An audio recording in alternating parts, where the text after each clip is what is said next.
Isang bagong araw sa Hormuz. Noong gabing iyon, ganap na nabaliktad ang White House. Dumating ang isang ulat na ang hukbong dagat ng Pilipinas, Philippine Navy, ay nagpadala ng isang submarino at mga unit ng minesweeper patungo sa kipot ng Hormuz nang walang paanyaya o pagpapatibay ng Amerika. Agad na nagpadala ng mensahe ang National Security Council, NSC, sa pamamagitan ng mga channel sa Maynila, nag-uutos ng pag-atras. Ito ay isang diplomatikong pahayag, ngunit ang epektibong kahulugan nito ay iisa, bumalik na kayo ngayon. Ngunit pagkalipas ng ilang oras, ang tugon mula sa Pilipinas ay nakakagulat na maikli. 3 pangungusap lang ito. Ang minesweeper unit ng hukbong dagat ng Pilipinas ay papasok sa kipot ng Hormuz, alinsunod sa nakatakdang misyon nito. Sa sandaling nabasa ang mensaheng iyon, biglang lumamig ang hangin sa Situation Room. Alas 6:17 ng umaga noon. Ako ay nasa elevator na patungo sa Situation Room sa basement ng White House. Inayos ko ang aking kurbata, ngunit hindi nanginginig ang aking mga kamay. Halos 20 taon na akong nasa larangan ng pambansang seguridad at ngayon ay nagtatrabaho ako bilang senior assistant sa NSC na responsable sa estratehiya. Ang ganitong uri ng emergency na tawag ay hindi bihira.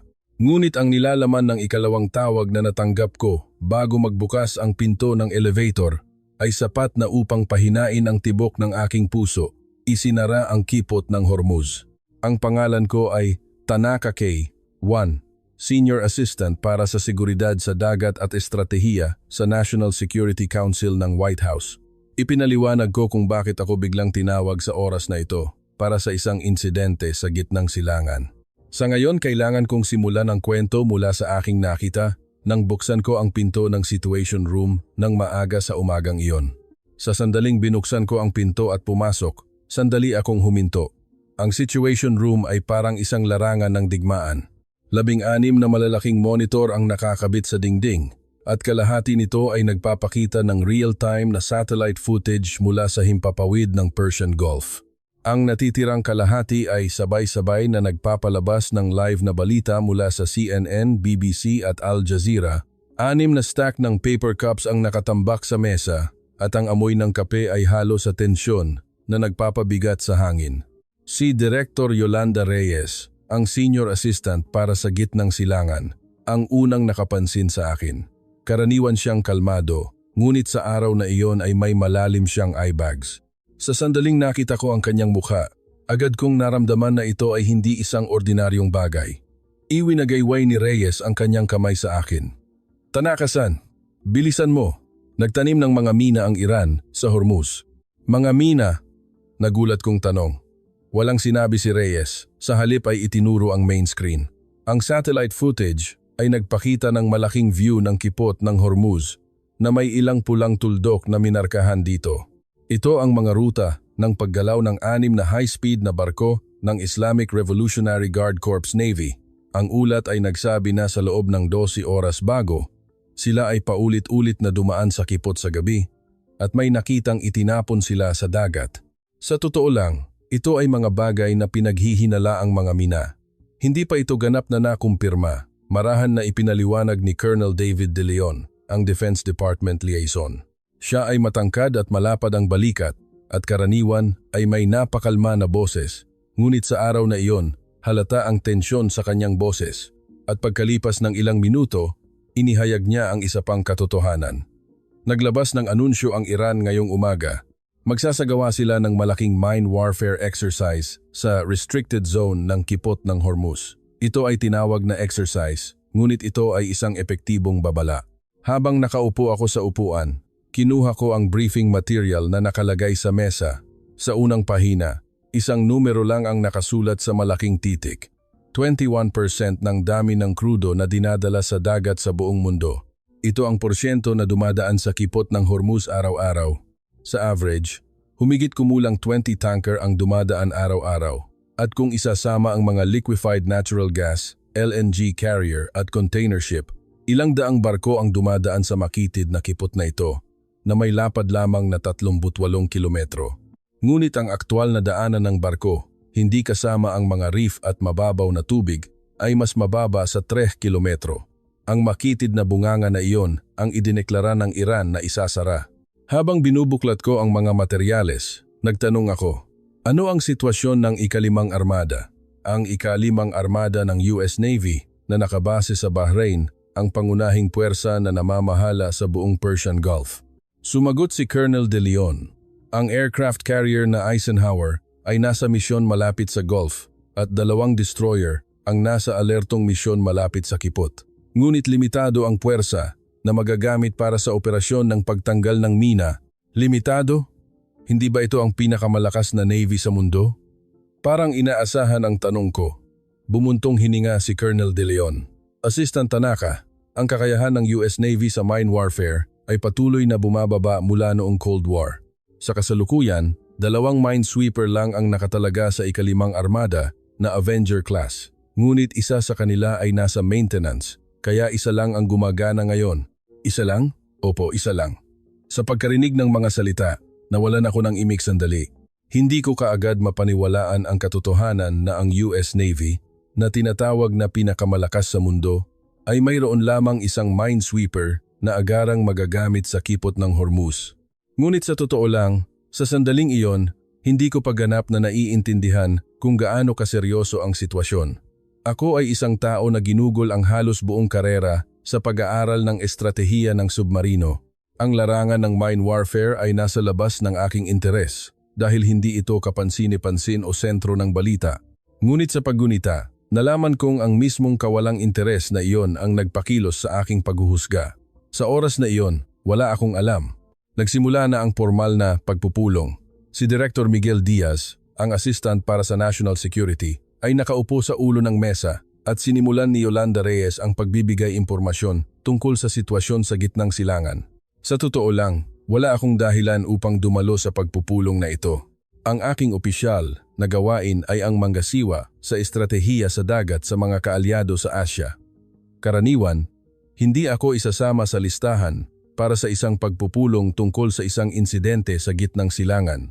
Ngunit habang tumatagal ang briefing, biglang tinawag ni Director Diaz ang aking pangalan.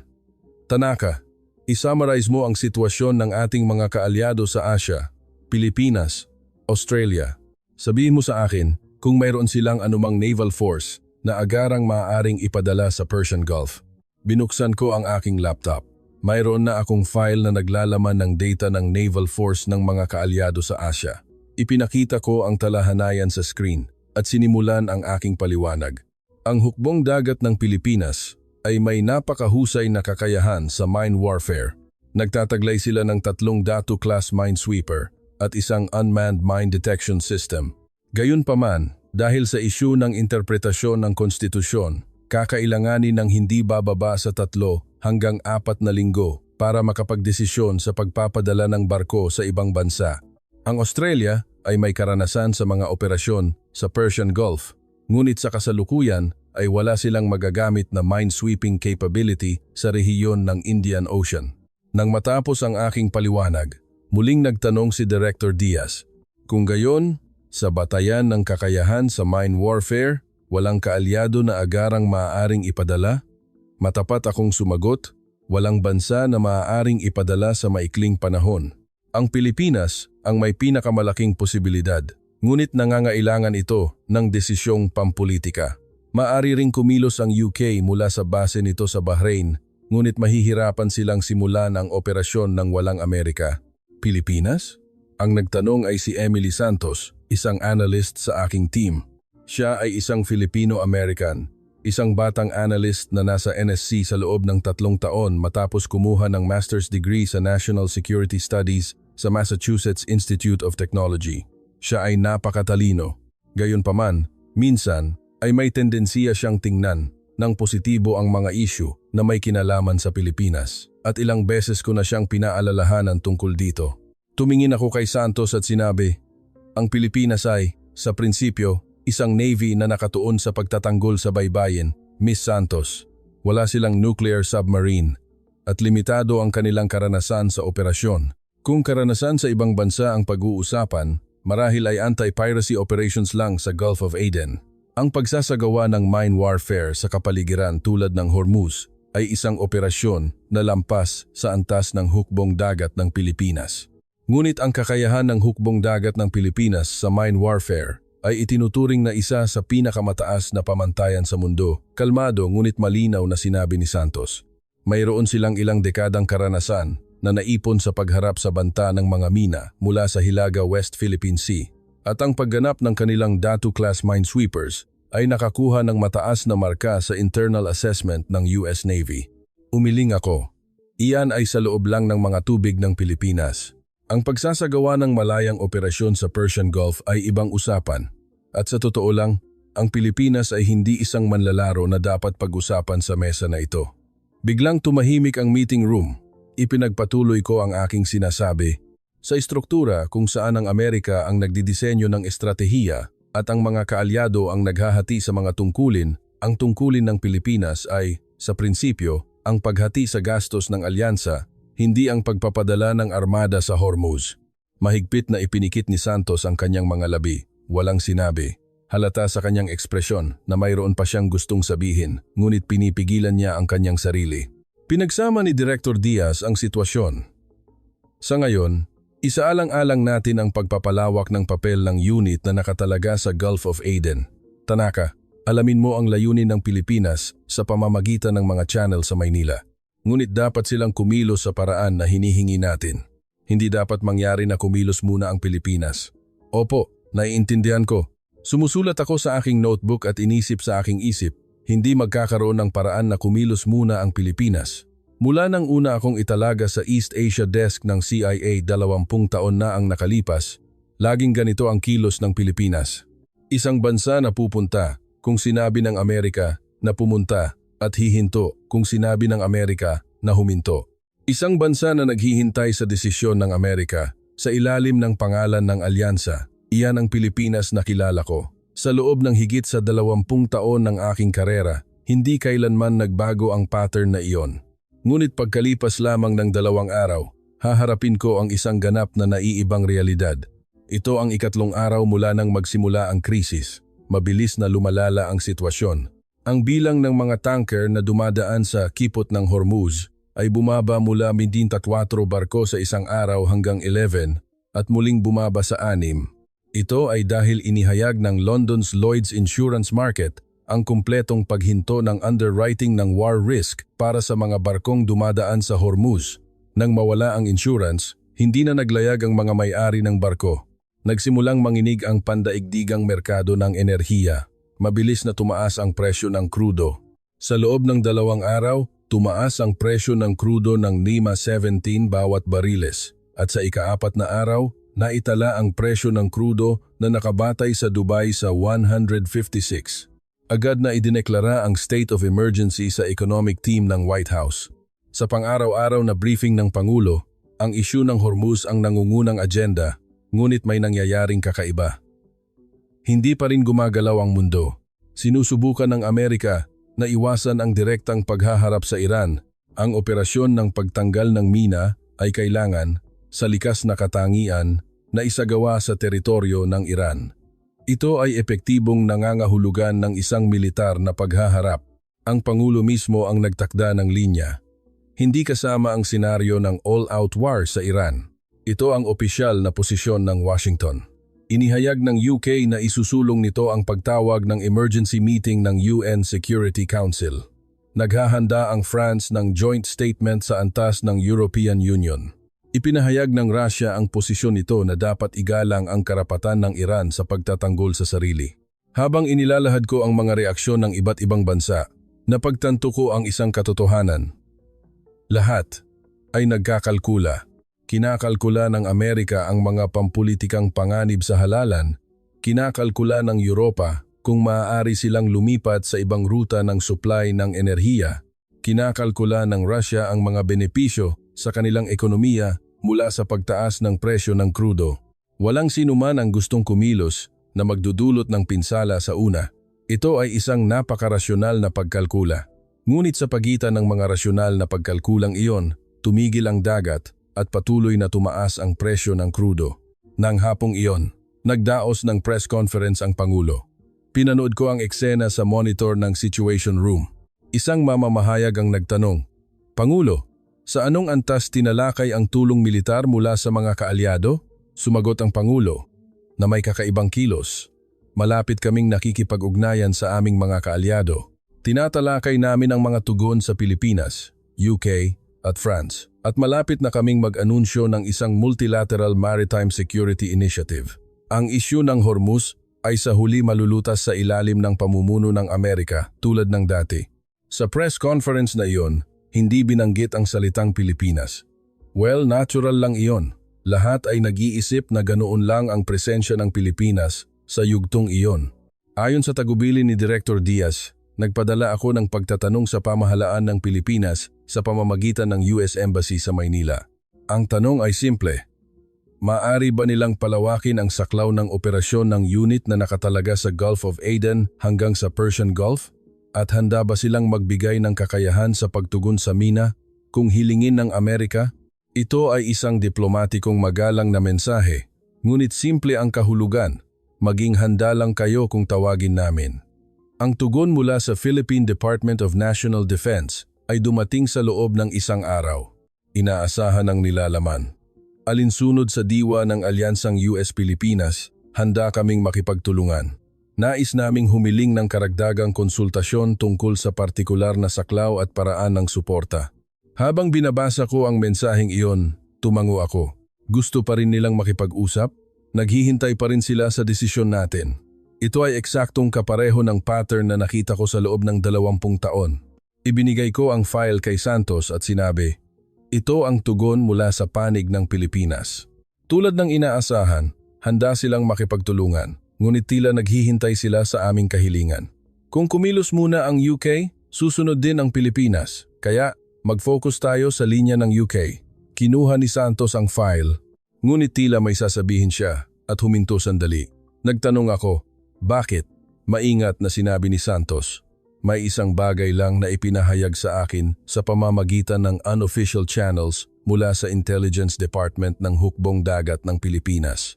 Sabi nila ay handa silang ibahagi ang data ng pagsusuri ng seabed terrain ng Hormuz.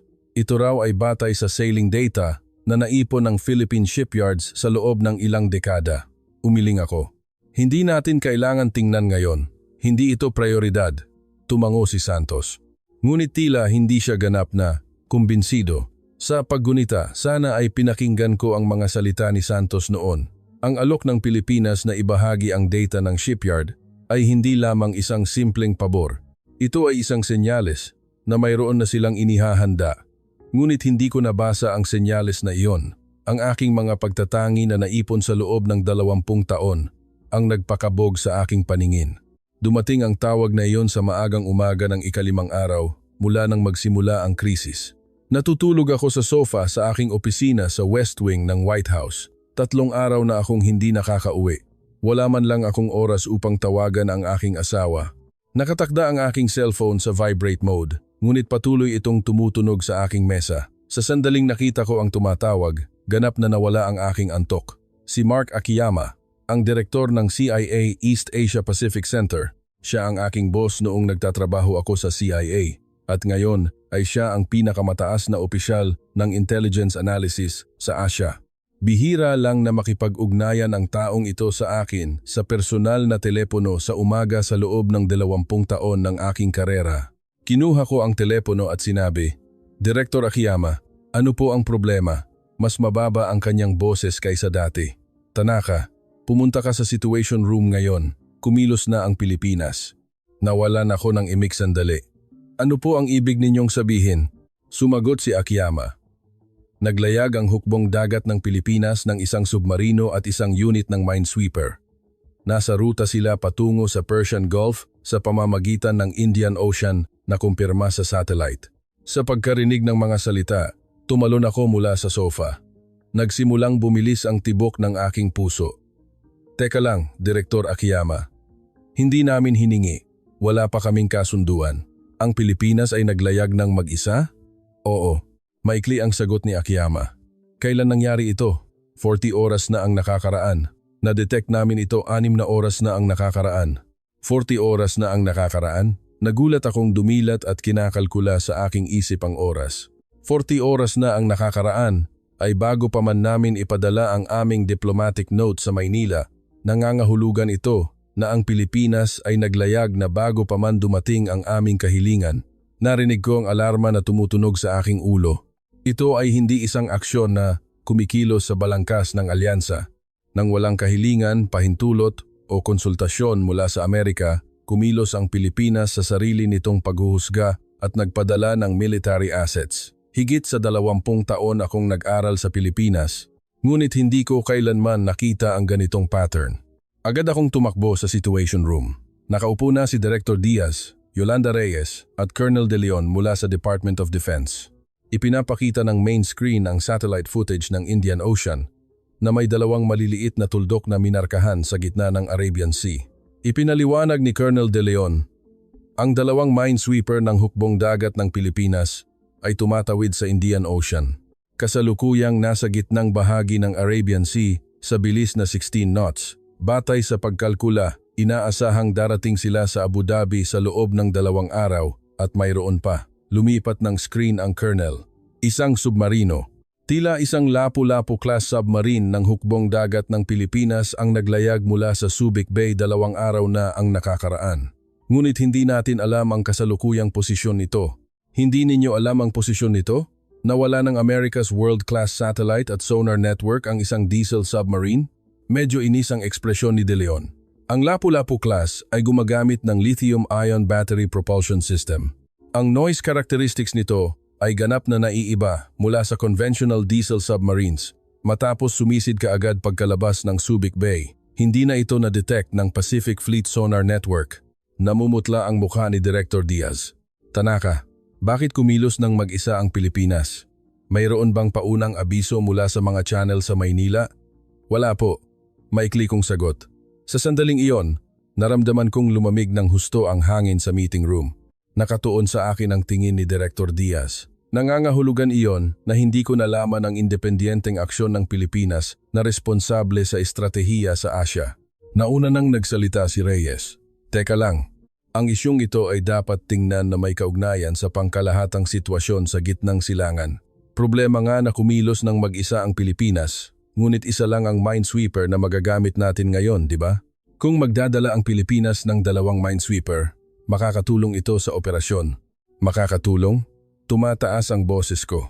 Sa totoo lang, naiinis ako. Ang pagpapadala ng Pilipinas ng military assets sa Persian Gulf nang walang konsultasyon sa Amerika ay isang hamon sa sistema ng alyansa. Kung magiging premyo ang ganitong pagkilos, maaaring kumilos din ng mag-isa ang Australia. Kailangan itong pigilan ngayon.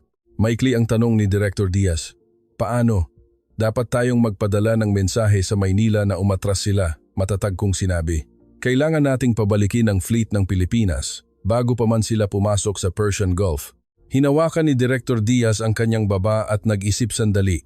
Pagkatapos ay nagtanong, ano ang opinyon ng Department of Defense? Maingat na nagsalita si Colonel De Leon. Kung titingnan lang ang aspetong militar, ang pagpasok ng minesweeper force ng Pilipinas sa Persian Gulf ay paborable sa atin. Ngunit sa pampulitikang aspeto, tama ang paghuhusga ni Assistant Tanaka. Mula sa pananaw ng pamamahala ng sistema ng alyansa, ang independiyenteng aksyon ng walang paunang konsultasyon ay hindi dapat maging premyo. Dahan-dahang tumango si Director Diaz. Tanaka, iparating mo ng mariin sa panig ng Pilipinas sa pamamagitan ng mga channel sa Maynila.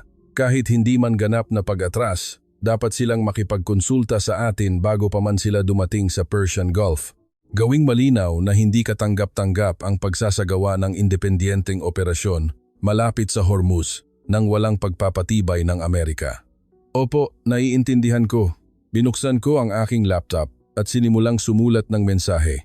Sa sandaling iyon, narinig ko ang isang tahimik na boses sa likod ko. Assistant, maaari po ba ninyong tingnan ito? Si Santos ito. Ibinigay ni Santos ang kanyang tablet sa akin. Ipinapakita ng screen ang isang chart na naghahambing ng mga kakayahan sa mine warfare ng iba't ibang navy. Sa pagtingin sa chart na iyon, nawalan ako ng imik sandali. Ang US Navy ay nauri bilang caution, babala hanggang low mababa sa wato sa 12 na kategorya, habang ang hukbong dagat ng Pilipinas ay nasa top 3 sa 10 kategorya. Ipinaliwanag ni Santos, ito ay isang self-assessment report mula sa US Navy Operations Command. Isang dokumento na ginawa 3 taon na ang nakakaraan. Sa global ranking ng mine warfare capabilities, ang Pilipinas ay pangalawa, ang UK ang nangunguna, at ang Amerika ay pang-7. Tinitigan ko ang chart sa loob ng humigit kumulang 3 segundo. At nang walang sinasabi, ibinalik ko ang tablet kay Santos. Santos, ang mahalaga ngayon ay hindi ang kakayahan, kundi ang proseso. Gaano man kataas ang kakayahan, hindi tayo dapat kumilos ng walang konsultasyon sa Amerika. Ganyan ang takbo ng alyansa. Habang kinukuha ni Santos ang tablet, marahan siyang nagsalita, halos hindi marinig ang kanyang boses. Ang alyansa ay nangangahulugan din ng pagkakaisa sa pagkilos sa panahon ng krisis. Narinig ko ang mga salita, ngunit wala akong sinabi. Sa sandaling iyon, mas mahalaga sa akin ang pagsusulat ng diplomatic note na ipapadala sa Maynila. Sa paggunita, iyon mismo ang sangang daan. Kung nabasa ko ng mabuti ang chart na nasa tablet ni Santos, kung naisip ko kung bakit kumilos ng mag-isa ang Pilipinas mula sa pananaw ng kakayahan, baka nagkaroon ako ng ibang paghuhusga. Ngunit ako ay nakulong sa balangkas na aking naipon sa loob ng maraming taon. Isang balangkas na nagsasabing, ang Pilipinas ay isang bansa na susunod sa direksyon ng Amerika. Ang balangkas na iyon ay nagsimulang gumuho nang dumating ang tugon sa mensahe na ipinadala namin sa Maynila. Dumating ang tugon ng mas mabilis kaysa sa inaasahan. Hindi pa lumipas ang kalahating araw at ito ay hindi sa pamamagitan ng opisyal na channel ng Department of Foreign Affairs, kundi direktang mula sa National Security Council ng Office of the President. Napakaikli ng mensahe, 3 pangungusap lamang. Ang pagpapadala ng hukbong dagat ng Pilipinas sa kipot ng Hormuz ay isang independenteng desisyon ng isang soberanong estado para sa internasyonal na seguridad sa dagat. Iginagalang ng Pilipinas ang diwa ng alyansang US-Pilipinas at nagnanais ng malapit na pagbabahagi ng impormasyon sa Amerika.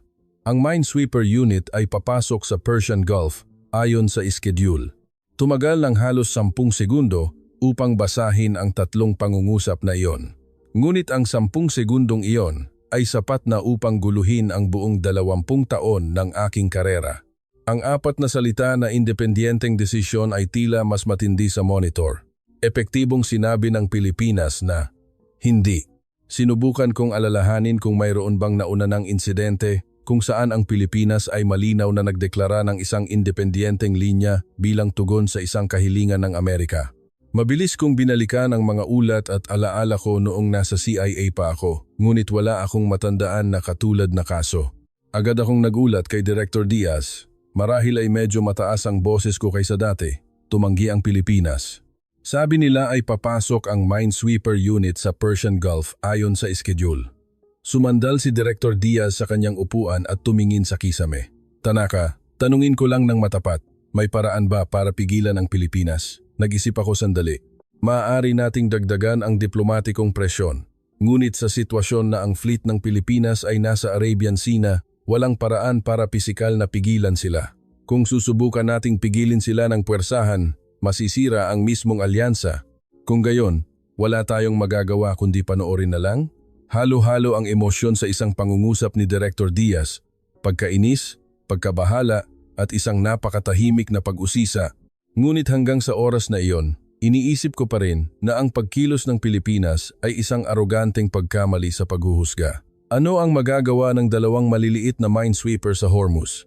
2 barko na mas maliit pa kaysa sa isang destroyer ng US Navy ay papasok sa pinakamapanganib na tubig sa mundo. Bumalik ako sa aking opisina at umupo sa aking upuan. Sa sandaling iyon, nakita ko si Santos na nakatayo sa harap ng pinto. Assistant, may isa pa po ba akong maaaring sabihin? Tumingala ako. Ano iyon? Ang submarino ng Pilipinas ay hindi pa rin natin nade-detect. Mahigit 48 oras na. Ngayon, ang opisyal na declared submerged endurance ng Lapu-Lapu class submarine ay hanggang 20 araw. Dahil ito ay batay sa lithium-ion batteries, ang operating range nito ay ganap na naiiba mula sa conventional diesel submarines. Paano kung ang submarino na iyon ay nakarating na sa Hormuz? Tinitigan ko si Santos. Mabilis na nag-simulate sa aking isip ang hypothesis na iyon. Isang submarino ng Pilipinas na nakalusot sa sonar network ng Amerika at nakapasok na sa ilalim ng dagat ng Hormuz. Kung totoo iyon, hindi ito simpleng operasyon ng minesweeping, kundi simula ng isang underwaters information warfare. Ngunit ayaw kong aminin ang posibilidad na iyon. Dahil kung aminin ko iyon, nangangahulugan iyon na lahat ng pinaniniwalaan kong alam ko tungkol sa Pilipinas ay mali. Mababa ang posibilidad, maikli kong sinabi. Ang isang diesel submarine na tumatawid sa Indian Ocean at pumapasok sa Hormuz ay isang bagay na tanging nuclear submarine lamang ang kayang gawin. Hindi pa ganoon ang antas ng Pilipinas. Dahan-dahang tumango si Santos, ngunit tila hindi siya naniniwala sa aking mga salita. Pagkalipas ng 2 araw, malalaman ko ang kahulugan ng kanyang tingin. Natama si Santos at nagkamali ako, at ang bansang Pilipinas ay ganap na naiiba mula sa larawan na iginuhit ko sa aking isip sa loob ng 20 taon. Ngunit iyan ay para sa mamaya. Sa ngayon, sa monitor ng Situation Room ng White House, 2 maliliit na tuldok ang dahan-dahang gumagalaw sa Arabian Sea, ang 2 minesweeper ng Pilipinas. At sa ilalim ng tubig sa kung saan, isang submarino na hindi namin masubaybayan ay tahimik na sumusulong nang walang pahintulot ng Amerika. Dumating ang ulat na ang Philippine Minesweeper Unit ay nakapasok sa daungan ng Abu Dhabi ng umaga kinabukasan. Ipinakita ni Colonel De Leon ang real-time footage mula sa US Navy, ika-5 Armada Command sa Bahrain sa screen ng Situation Room. Ipinapakita ng screen ang 2 kulay-abong barkong pandigma na nakadaong. Nasa unahan ng barko ang bandila ng Pilipinas. Habang tinitingnan ko ang mga barko, ang unang pumasok sa aking isip ay, ang liit. Napakaliit talaga nito. Ang Arleigh Burke-class destroyer ng US Navy ay may displacement na humigit kumulang 9,800 tonelada. Ngunit ang Philippine Minesweeper ay mas mababa sa 1,000 tonelada, halos ika-10 bahagi lamang ng laki. Ang mga puwersa na kinaharap ko sa buong karera ko ay mga aircraft carriers, nuclear submarines at Aegis destroyers. Para sa isang tao na tumitingin sa naval power ng mundo, batay sa mga barkong pandigma na may 10,000 tonelada, ang 2 barko na mas mababa sa 1,000 tonelada ay tapat na parang mga laruan. Tila iniisip din ni Colonel De Leon ang parehong bagay. Bulong niya habang tinitingnan ang screen. Bubuksan nila ang Hormuz sa pamamagitan nito? Nakapulupot ang braso ni Reyes at nagtanong, ano ang reaksyon ng US Navy? Nakipag-usap na ang commander ng ika-5 Armada sa Filipino Unit Commander sa unang pagkakataon. Ngunit hindi maganda ang mood. Kumalat ang pagkadismaya sa loob ng ika-5 Armada tungkol sa pagpasok ng Pilipinas sa Persian Gulf nang walang pagpapatibay ng Amerika. Tumango ako. Natural lang ang reaksyon. Mula sa pananaw ng US Navy, ang mga barkong pandigma ng ibang bansa ay pumasok sa kanilang operating area nang walang paunang abiso. Isang sitwasyon na parang nawalan sila ng mukha. Ngunit sa sandaling iyon, muling nagsalita si Santos. Ang timing ng taong ito ay talagang kahanga-hanga.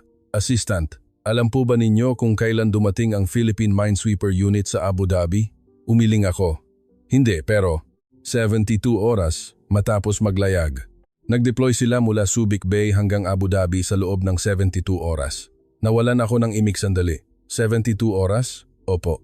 Ang standard time para sa US Navy upang mag-deploy ng katulad na laki ng minesweeping force mula sa US mainland patungo sa Persian Gulf ay hindi bababa sa 10 araw.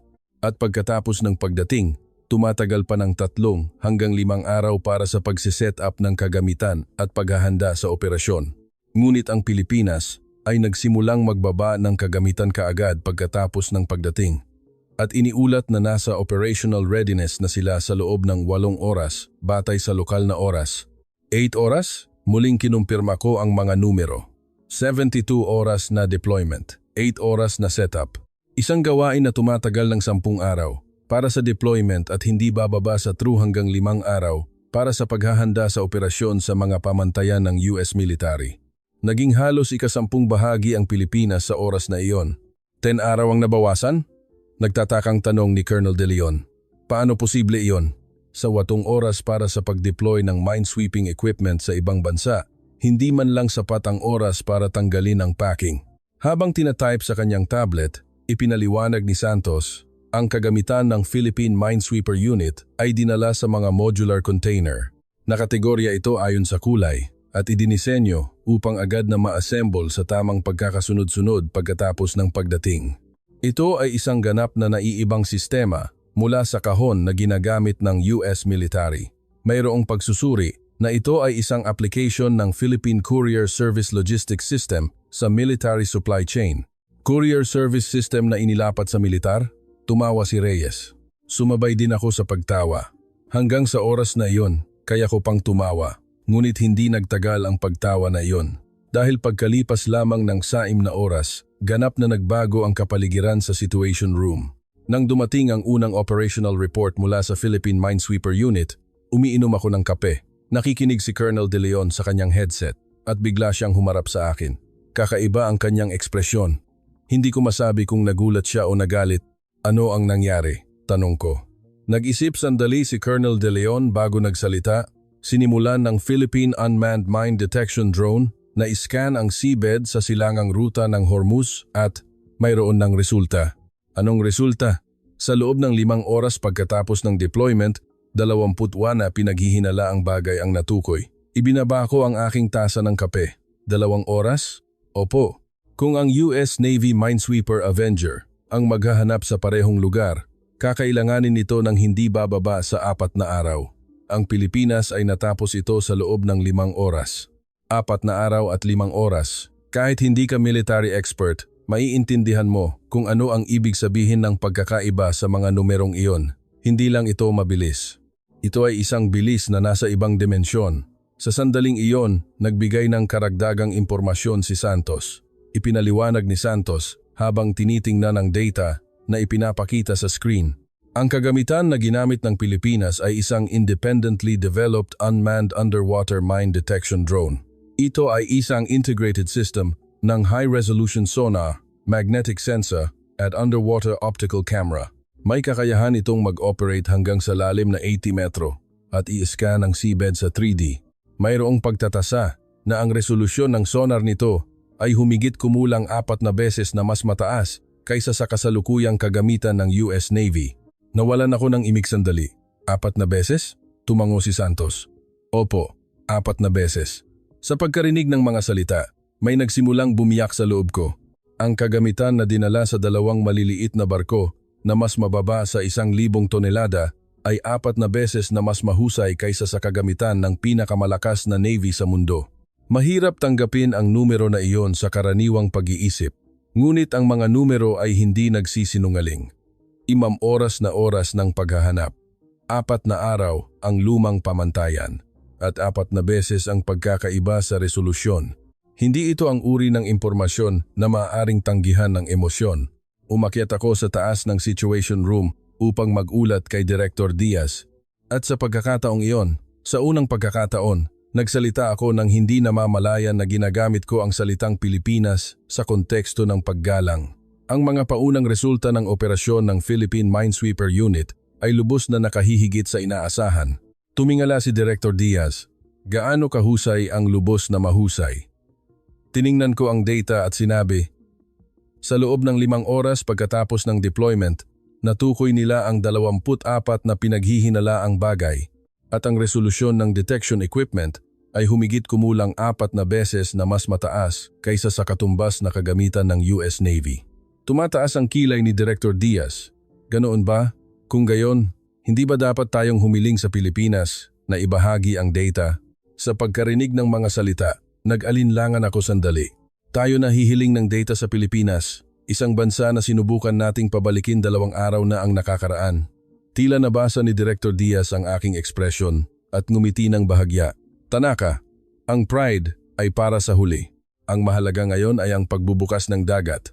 Maikli akong tumango. Opo, naiintindihan ko. Habang naglalakad pabalik sa aking opisina, nakasalubong ko si Santos. Tiningnan ako ni Santos ng 1 beses at walang sinabi. Tumango lang siya ng marahan at tahimik na dumaan. Ang kanyang pigil na reaksyon ang nagpatayo sa akin mula sa aking upuan. Literal na, umupo ako sandali, pagkatapos ay tumayo muli. 10:00 ng umaga.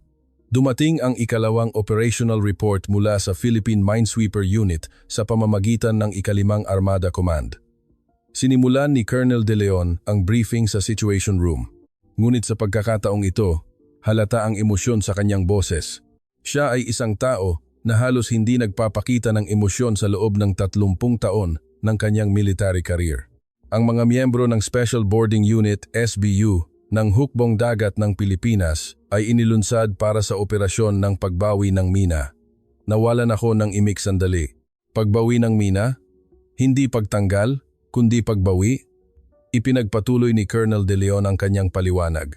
Lumapit sila sa aktwal na mina sa lalim na 47 metro.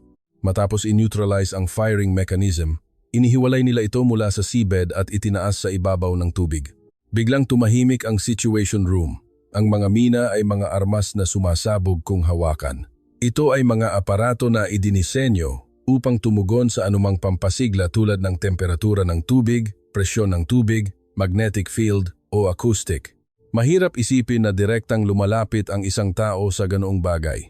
Bukod pa rito, ang ilalim ng dagat ay pitch black. Kung sumabog ito, 60 metro ang radius na masusunog. Nangangahulugan iyon na direktang hinawakan nila ang mapanganib na bagay na iyon sa distansya na hindi pa abot ng isang braso. Marahang nagtanong si Reyes. Kaya ba ng US Navy Special Forces ang parehong operasyon? Nag-alinlangan sandali si Colonel De Leon bago sumagot. Posible, oo. Ngunit ang karanasan sa pag-disarm ng mga mina ng Explosive Ordnance Disposal, EOD team ng US Navy na nakatalaga sa Persian Gulf ay halos nasa antas ng pagsasanay. Ang Philippine SBU ay may karanasan sa pagharap sa aktwal na banta ng mga mina sa mga tubig ng West Philippine Sea at Hilagang Karagatan. Ito ay isang unit na nakitungo sa mga banta mula sa Hilaga sa loob ng ilang dekada. Sa sandaling iyon nagsalita si Santos. Mas mababa ang kanyang boses kaysa dati. Assistant, may isa pa po. May dahilan kung bakit binawi ng Pilipinas ang mina. Hindi lang ito para tanggalin. Ito ay para i-disassemble at suriin. Tinitigan ko siya sandali. I-disassemble at suriin? Opo. Sinusuri nila ang lahat. Mula sa serial number ng mina, mga detalye ng piyesa, komposisyon ng pintura, at maging ang disenyo ng firing mechanism upang baliktarin ang pinagmulan kung saan ginawa ang mina, kung kailan ito ginawa, kung aling port ito inilunsad, at maging ang ruta ng pagbiyahe. Sa pagkarinig ng mga salita, naramdaman kong ginanahan ang aking spine. Tinatrato ng Pilipinas ang mina hindi bilang isang simpleng armas, kundi bilang ebidensya. Hindi sila nagtatanggal, sinusubukan nilang intindihin. Hindi lang ito isang simpleng operasyon ng minesweeping. Ito ay isang operasyon ng intelligence. Ako ay isang tao na matagal nang nagtatrabaho sa CIA. Alam ko ang halaga ng impormasyon ng higit kanino man. At agad kong naunawaan kung ano ang sinusubukan ng Pilipinas na gawin. Kung maaari nilang baliktarin ang buong supply chain mula sa isang mina, mayroong posibilidad na in-neutralize ang kakayahan ng mine warfare ng Iran mismo. Agad akong umakyat upang mag-ulat kay Director Diaz. Sa pagkakataong ito, hindi ako nag-alinlangan. Sinusubulan ng Pilipinas na i-disassemble at suriin ang mina. Hindi ito isang simpleng operasyon ng minesweeping. Ito ay isang operasyon ng intelligence. Kung lumabas ang impormasyon tungkol sa supply chain ng mina, maaaring ito ang impormasyon na hindi nakita ng CIA sa loob ng 6 na buwan ng pagsubaybay. Nang sabihin ko iyon, nagbago ang ekspresyon ni Director Diaz. Siya ay isang tao na alam ang halaga ng impormasyon. Kung gayon, buksan ang channel ng pagbabahagi ng impormasyon sa Pilipinas. Buksan ang opisyal na channel upang makipagbahagi sila ng mga resulta ng pagsusuri ng mina. At abisuhan din ng CIA na maghanda para matanggap ang data mula sa Pilipinas. Habang nakikinig ako sa tagubilin na iyon, nagiging komplikado ang aking isip. 3 araw pa lang ang nakakaraan. Sinusubukan naming magpadala ng mensahe ng pag-atras sa Pilipinas. Ngunit ngayon, nasa sitwasyon kami na kailangan naming humiling sa kanila ng impormasyon. Ganap na nabaliktad ang posisyon. Bumalik ako sa aking opisina at sinimulang sumulat ng mensahe sa channel ng Maynila. Isang kahilingan na ibahagi nila ang mga resulta ng pagsusuri ng mina na kanilang nakuha. Ngunit ang pagsulat ng mensahe na iyon ay mas mahirap kaysa sa inaakala ko. 3 beses kong sinulat muli ang parehong mensahe. Hindi ko alam kung anong tono ang gagamitin. Isang tao na 2 araw na ang nakakaraan ay nagsasabi na dapat kayong umatras ay kailangan ngayong humiling ng pagbabahagi ng impormasyon. Nag-isip ako kung paano ipahayag ang ironiya na iyon. Sa huli, ipinasuri ko ang draft kay Santos. Marahang binasa ni Santos ang aking mensahe at inayos ang isang pangungusap. Ang isinulat kong pangungusap ay pinahahalagahan ng Amerika ang operasyon ng mine warfare ng Pilipinas at isinasaalang-alang ang kooperasyon sa impormasyon. Binago ni Santos ang pangungusap na iyon sa lubos na humahanga ang Amerika sa operasyon ng mine warfare ng Pilipinas at nagnanais ng kooperasyon sa impormasyon. Tiningnan ko ang pangungusap na iyon at tinitigan si Santos. Santos, mas angkop ang salitang pinahahalagahan. Ang lubos na humahanga ay maaaring magmukhang humihiling tayo mula sa posisyon ng isang mahina. Tinitigan ako ni Santos sandali pagkatapos ay marahang sinabi, "Assistant, nasa posisyon po ba tayo ng isang malakas ngayon?" Wala akong masabi sa tanong na iyon dahil tama si Santos. Ang Pilipinas ang nagbabawi ng mga mina sa dagat ng Hormuz at kami ang nangangailangan ng data na iyon. Hindi ang upuan sa meeting room ang nagtatakda kung sino ang malakas at sino ang mahina, kundi ang nangyayari sa dagat. Sa huli, ipinadala ko ang mensahe na binago ni Santos. Dumating ang resulta ng pagsusuri ng mina pagkalipas ng 1.5 araw. Ito ay ang resulta ng direktang pagdisassemble at pagsusuri ng unang mina na binawi ng Philippine Minesweeper Unit sa deck ng Minesweeper. Inilatag ni Santos ang data na natanggap sa pamamagitan ng CIA sharing channel sa aking mesa.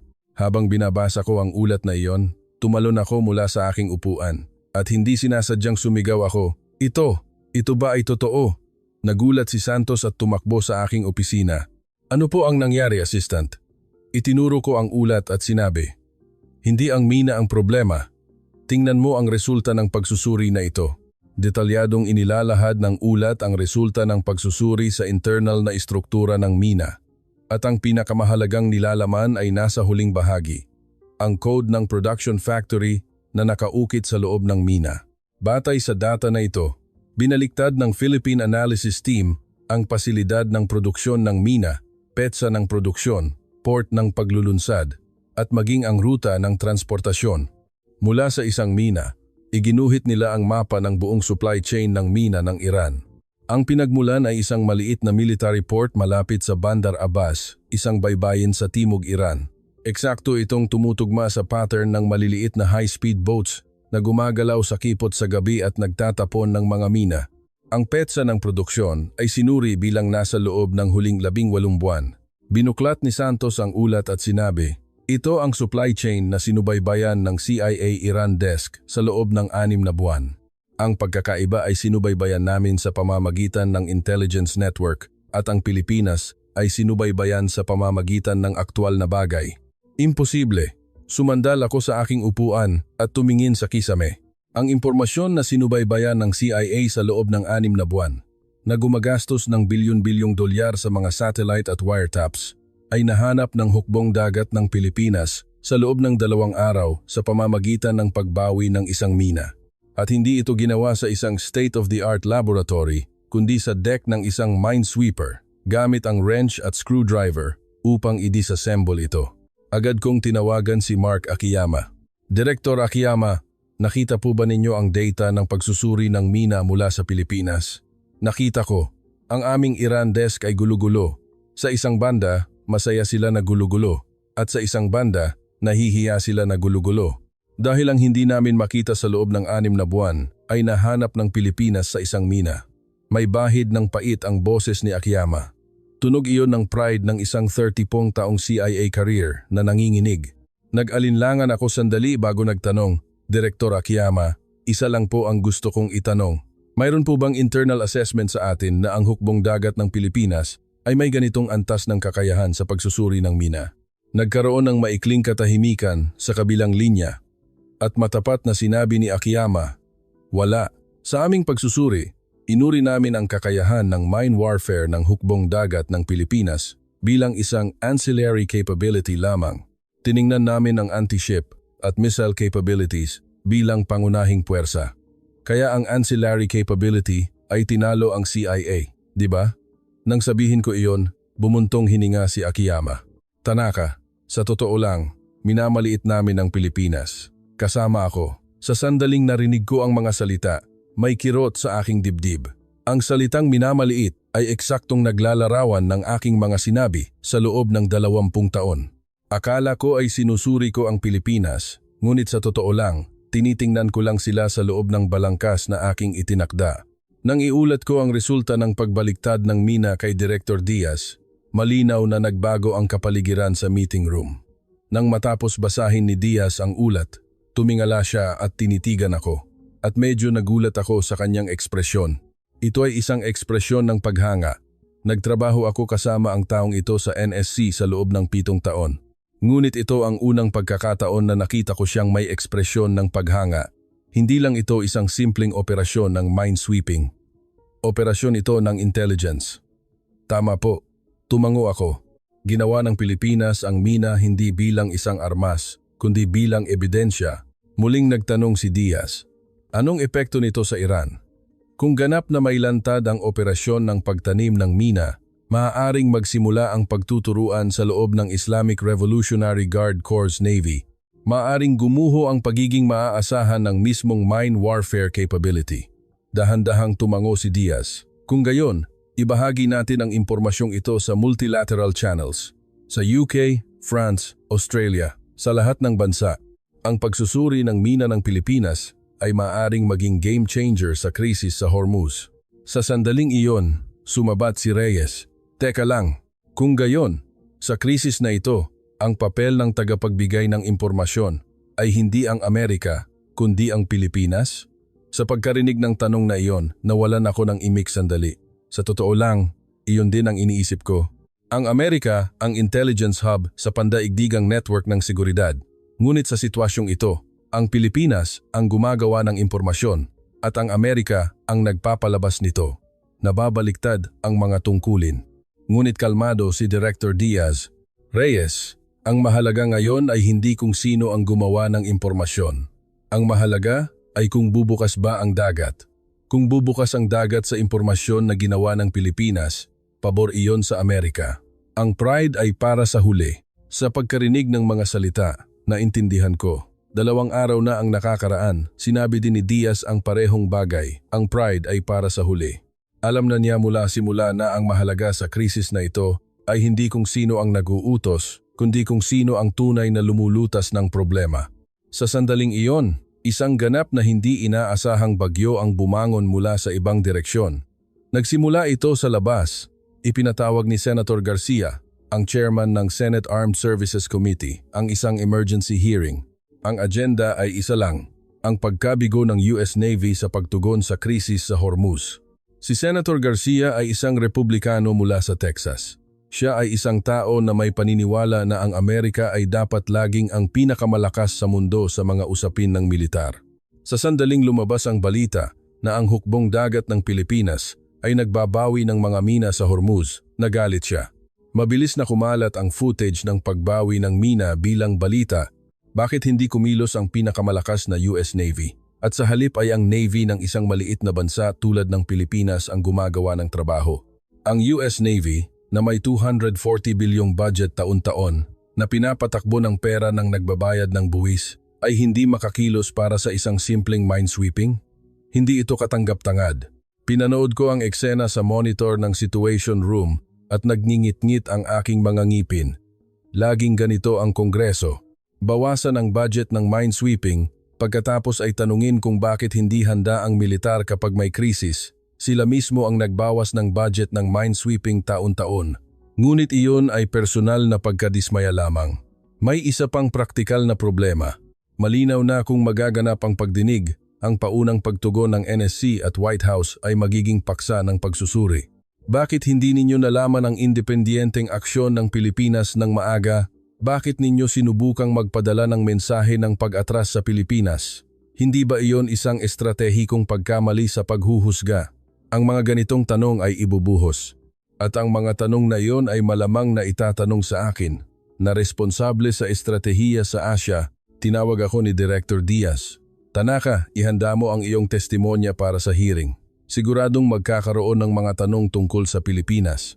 I-summarize mo ang ating posisyon sa independiyenteng aksyon ng Pilipinas, kung paano natin ito pinamahalaan sa loob ng balangkas ng alyansang US-Pilipinas at ang kasalukuyang sitwasyon ng kooperasyon sa Philippine Minesweeper Unit.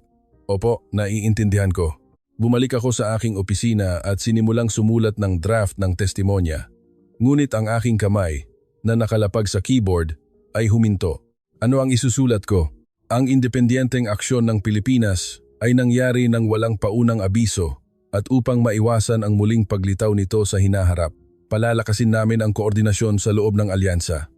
Sa sandaling sinulat ko ang pangungusap na iyon, napagtanto ko, ang pangungusap na iyon ay epektibong magpapawalang halaga sa mabuting gawa na ginawa ng Pilipinas. Nagdala si Santos ng kape at tiningnan ang aking screen. Nagsusulat po ba kayo ng testimonya? Oo, maikli kong sagot.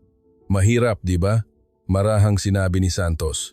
Tinitigan ko siya sandali, pagkatapos ay nagtanong, matapat na sabihin mo sa akin, sa aking posisyon, paano ko dapat i-evaluate ang ginawa ng Pilipinas?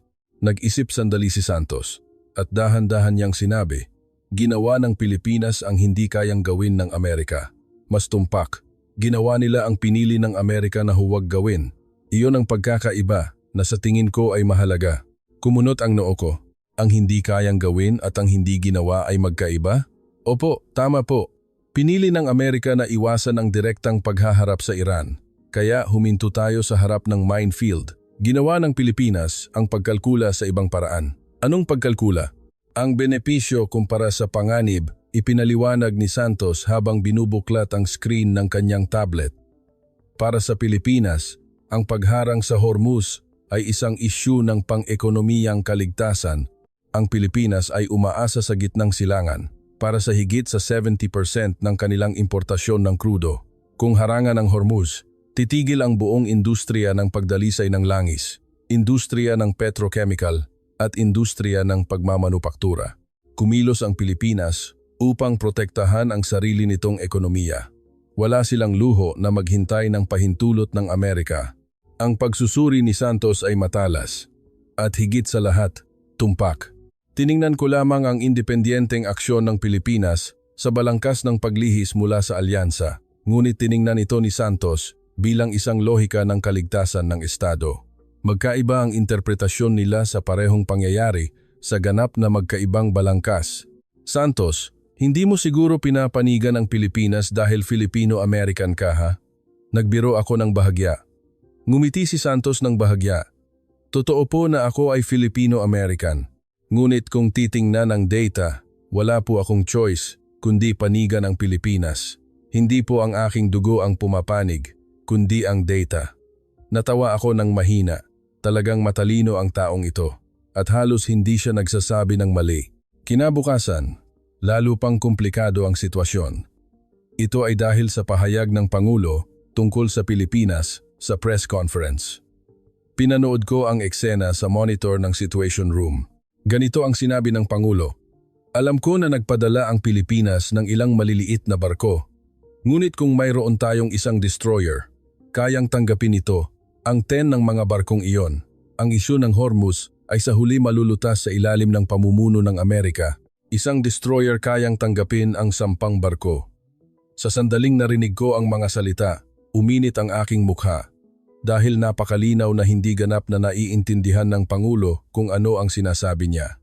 Ang minesweepers ay kailangan na maliit.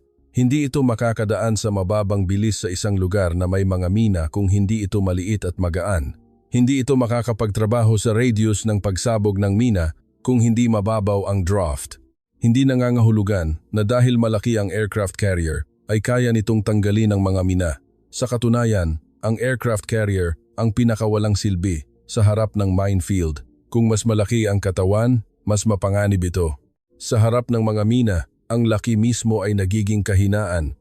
Marahang sinabi ni Santos, tila hindi alam ng Pangulo ang pangunahing prinsipyo ng mine warfare. Hindi ko rin alam. Hindi sinasadyang nasabi ko. Tinitigan ako ni Santos. Sa totoo lang, nagulat ako sa aking sarili na sinabi ko iyon. Dahil 1 linggo pa lang ang nakakaraan, pareho ang iniisip ko sa Pangulo. Ang malalaking barko ay malakas, ang maliliit na barko ay mahina. Ang nuclear submarine ay mas mahusay kaysa sa diesel submarine. Ang US Navy ang pinakamalakas sa mundo, kaya ang lahat ng aspeto ay pinakamabuti.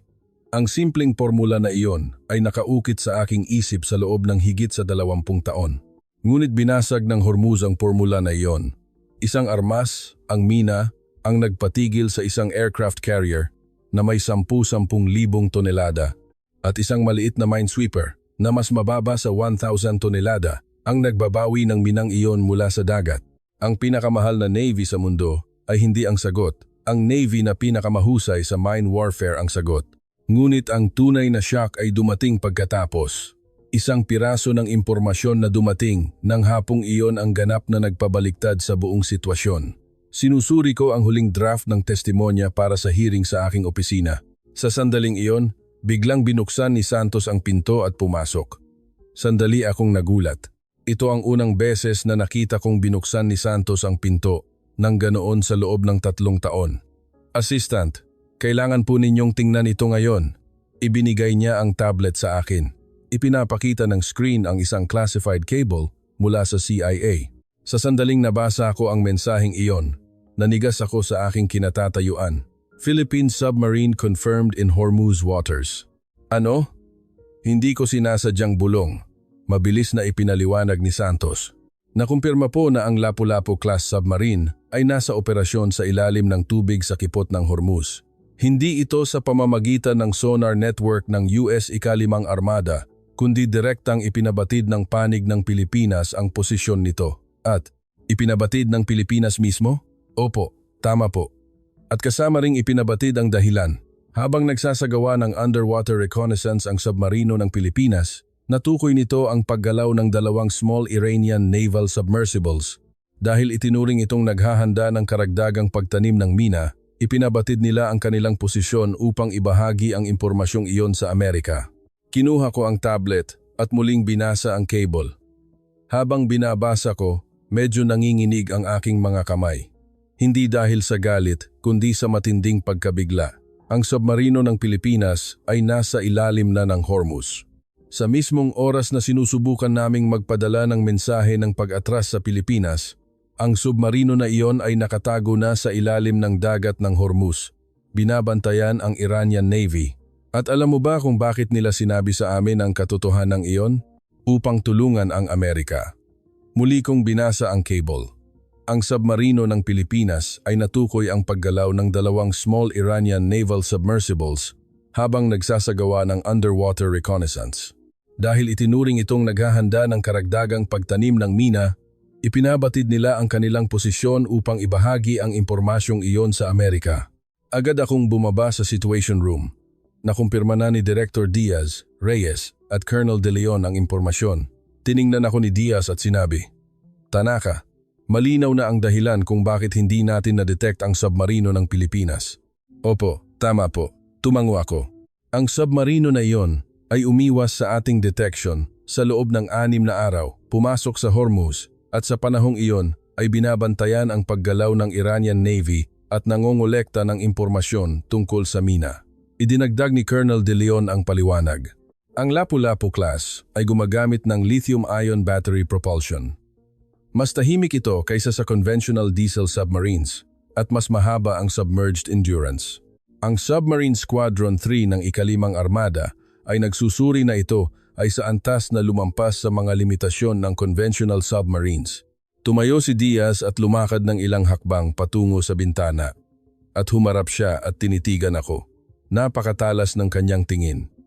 Tanaka, matapat na sabihin mo sa akin, hindi ba tayo nagkamali sa paghusga sa Pilipinas? Nawalan ako ng imik sandali. 2 boses ang sabay-sabay na narinig sa aking isip. Ang aking higit sa 20 taong karanasan ay nagsasabi na, huwag kang sumagot ng oo. Ngunit ang realidad na nakita ko mismo sa loob ng 1 linggo ay nagsasabing, sumagot ka ng oo. Sa huli, sumagot ako. Opo, nagkamali po kami. Sa sandaling lumabas ang mga salita sa aking bibig, nakakagulat na gumaan ang aking balikat. Parang binitawan ko ang isang bagay na matagal kong pinaniniwalaan na isang katotohanan. Ngunit hindi doon nagtatapos ang kwento. Kinabukasan, isang ganap na naiibang alon ang nagsimulang kumalat mula sa ibang direksyon. Nagsimula ito hindi sa Washington, kundi sa London. Inilabas ng Lloyd's List, isa sa pinakamaimpluwensiyang media na dalubhasa sa pagpapadala, ang isang espesyal na artikulo. Medyo nagulat ako nang una kong makita ang artikulo. dahil hindi ito nagsimula sa kwento ng mga barkong pandigma, kundi sa kwento ng industriya ng paggawa ng barko. Isinalin ni Santos ang artikulo at dinala sa aking mesa. Ganito nagsimula ang unang pangungusap. Ang bansa na naglinis ng mga mina sa Hormuz ay ang bansa na gumawa ng mga barkong dumadaan sa Hormuz. Medyo kumunot ang noo ko pagkabasa ko ng pangungusap na iyon. Ano ang ibig sabihin ng bansa na gumawa ng mga barko? Ipinaliwanag ni Santos, karamihan sa mga supertanker at LNG carriers na dumadaan sa kipot ng Hormuz ay mga barkong ginawa sa mga shipyard ng Pilipinas. Kung titingnan lang ang mga LNG carriers, 73% ng pandaigdigang merkado ay gawa sa Pilipinas. Nangangahulugan iyon na 7 sa 10 LNG carriers na dumadaan sa Hormuz ay gawa sa Pilipinas. Muli kong kinumpirma ang mga numero. 73%? Opo, tama po. Ipinagpatuloy ni Santos ang isang mas mahalagang paliwanag. Ang mga barkong ginawa ng Philippine shipyards ay mayroong smart ship system. Ang system na ito ay nagtatala ng propulsive current at seabed terrain data sa real-time habang naglalayag. Nangangahulugan iyon na ang Hormuz sailing data na naipon sa loob ng ilang dekada ay nakaimbak sa mga server ng Philippine shipyards. Sa pagkarinig ng mga salita, naramdaman kong may nagkokonekta sa aking isip. Teka, kaya pala ganoon kabilis na nakilala ng hukbong dagat ng Pilipinas ang seabed terrain ng Hormuz? Tumango si Santos. Tama po. Ibinigay ang data ng shipyard sa hukbong dagat. Bagaman ito ay komersyal na sailing data, mayroon itong ilang dekadang naipong tala ng pagbabago ng lalim at seabed terrain, kaya kaya nilang hulaan ng maaga ang mga posisyon kung saan malamang na ilagay ang mga mina. Sumandal ako sa upuan at ipinikit ang aking mga mata. Naramdaman kong unti-unting nagkakabit ang mga piraso ng puzzle sa aking isip. Gumagawa ang Pilipinas ng mga barko at binabasa ang dagat. At gamit ang data na nabasa sa dagat, hinahanap nila ang mga mina. Ito ay isang istruktura kung saan ang industriya ng paggawa ng barko ay naging information asset para sa military operations. Idinilat ko ang aking mga mata at tinitigan si Santos. Mayroon pa bang ibang bansa na may ganyang istruktura? Marahang umiling si Santos at idinagdag niya, mayroon din po kaming submarine cables. Higit sa 95% ng pandaigdigang internet data ay dumadaan sa submarine fiber optic cables. Ilang beses nang sumali ang mga kumpanya ng Pilipinas sa mga proyekto ng submarine cable sa Persian Gulf. Sa proseso ng paglalagay ng mga cable, naipon ang tumpak na data tungkol sa seabed terrain. Habang nakikinig ako sa mga salita, muling naramdaman kong nagkakabit ang puzzle. Sa ibabaw ng dagat, ginagawa ng mga shipyard ang mga barko at nagtatala ng data ng ruta. Sa ilalim ng dagat, minamapa ng mga kumpanya ng cable ang seabed terrain. At ang dalawang data na iyon, kung pinagsama, ang sumusuporta sa operasyon ng mine warfare ng hukbong dagat ng Pilipinas ngayon. Tinitigan ko si Santos at nagtanong, Santos, bakit hindi mo sinabi ito ng mas maaga? Ngumiti si Santos ng pilit. Nang iminungkahi po ng Intelligence Department ng hukbong dagat ng Pilipinas ang pagbabahagi ng data ng shipyard sa unang araw, sinabi ninyo po na huwag tingnan, wala akong masabi. Dahil tama siya. Sinabi ni Santos iyon sa unang araw. Ngunit noon, pinakinggan ko lang iyon at sinabing hindi ito prioridad. Ang ideya na ano pa ba ang maibibigay ng Pilipinas ang nagpakabog sa aking paghuhusga. Sa paggunita, hindi iyon pagsusuri, kundi pagmamataas. Kinailangan kong aminin ang katotohanan iyon. Nang iulat ko ang pagsusuri na ito kay Director Diaz, maingat ang kanyang reaksyon. Nang matapos basahin ni Diaz ang ulat, dahan-dahan siyang tumingala. Kaya, ang Pilipinas ay hindi lamang isang bansa na malakas ang Navy, kundi isang bansa na naiintindihan ang buong dagat bilang isang integrated industrial system? Tama po, tumango ako. Ang industriya ng paggawa ng barko, industriya ng pagpapadala, industriya ng submarine cable at naval power ay magkakaugnay bilang isang sistema. Nag-isip sandali si Diaz. Pagkatapos ay muling nagtanong, mayroon ba ang Amerika ng ganoong sistema? Hindi ko masagot ang tanong na iyon. Karamihan sa industriya ng paggawa ng barko ng Amerika ay nakatuon sa paggawa ng mga barkong pandigma. Ang kakayahan na gumawa ng malaking bilang ng mga komersyal na barko ay hindi aabot sa ika-10 bahagi ng Pilipinas. Dahil hindi kami gumagawa ng mga komersyal na barko, hindi kami makapag-iipon ng data ng ruta. At dahil walang data ng ruta, limitado ang aming kakayahan na basahin ang seabed terrain. Hindi kami maaaring maging maaga sa mine warfare kung hindi namin mabasa ang dagat. Nang susuriin namin ang naval power, lagi naming ginagamit ang mga pamantayan tulad ng bilang ng mga barko, displacement at saklaw ng misil. Sa pamamayagan ng mga pamantayang iyon, ang US Navy ay malinaw na numero 1 sa mundo. Ngunit sa kipot ng Hormuz, ang tunay na nagbubukas ng dagat ay ang Pilipinas, na itinuturing na malayo sa likod sa mga pamantayang iyon. Sa sandaling iyon, napagtanto ko, hindi ang resulta ang mali, kundi ang pamantayan. Ang tunay na turning point ay dumating ng hapong iyon. Dumating ang bagong balita mula sa London. Ipinatawag ng War Risk Underwriting Committee ng Lloyd's Insurance Market ang isang emergency meeting. Naaalala ninyo, hindi ang Iranian mines mismo ang nagsimula sa krisis na ito. Huminto ang sitwasyon nang itigil ng Lloyd's ang underwriting ng insurance para sa mga barkong dumadaan sa Hormuz. Dahil walang insurance, hindi gumalaw ang mga barko. Sa huli, hindi ang mga mina ang nagpatigil sa dagat, kundi ang insurance. Kung gayon, ang susi upang muling buksan ang dagat ay dapat na hawak din ng insurance. Pinagsama ni Santos ang impormasyon na dumating sa pamamagitan ng embassy sa London at dinala sa akin. Ang naging revolusyonaryong dokumento na tinalakay sa Underwriting Committee ng Lloyd's ay ang operational report ng Philippine Minesweeper Unit sa pagtanggal ng mina. Ang data tulad ng lokasyon ng pagtuklas ng mina, pagtatasa ng natitirang panganib at ang saklaw ng ligtas na daanan na binuksan ay direktang inilagay sa mesa ng mga underwriter. Ang resulta ay inihayag pagkalipas ng 2 araw. Inihayag ng Lloyd's ang conditional resumption ng war risk underwriting para sa silangang ruta ng kipot ng Hormuz. 2 ang kondisyon. Una, ang paglalayag sa ligtas na ruta na kinumpirma ng hukbong dagat ng Pilipinas. Ikalawa, ang pagpapanatili ng operational status ng Philippine Minesweeper Unit. Habang binabasa ko ang anunsyo, nawalan ako ng imik sandali. Ang Lloyd's, ang sentro ng marine insurance sa mundo, ay ikinabit ang kaligtasan ng isang partikular na lugar sa pagkakaroon ng hukbong dagat ng Pilipinas. Hindi ito ang US Navy, hindi rin ang UK Navy. Ito ay ang hukbong dagat ng Pilipinas. Nang muling buksan ang insurance, nagsimula ang isang chain reaction. Sunod-sunod na nagdeklara ang mga malalaking kumpanya ng pagpapadala ng pagpapatuloy ng operasyon. Ang bilang ng mga barko na pumapasok sa Jebel Ali Port sa Dubai ay bumalik sa 65% ng normal na antas sa loob ng 5 araw. Agad ding tumugon ang pandaigdigang merkado ng krudo. Ang presyo na tumaas sa $156 sa Dubai Standard ay bumaba sa $134 at muling bumaba sa $131. Mabilis na nawala ang takot sa merkado. At ang nagtanggal ng takot na iyon ay hindi ang aircraft carrier. Ito ay ang minesweeper, hindi ang Amerika, kundi ang Pilipinas. Sa pang-araw-araw na briefing ng Pangulo kinabukasan, sa unang pagkakataon inilagay ko ang salitang Pilipinas sa unang pahina ng ulat.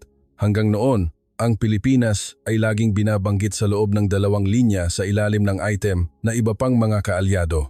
Habang binubuklat ng Pangulo ang mga dokumento, huminto siya.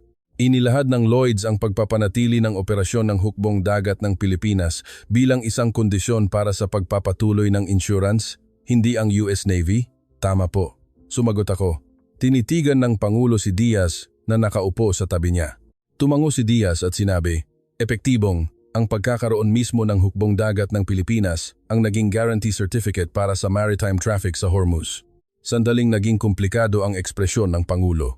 Malinaw na magandang balita ang pagbubukas ng dagat.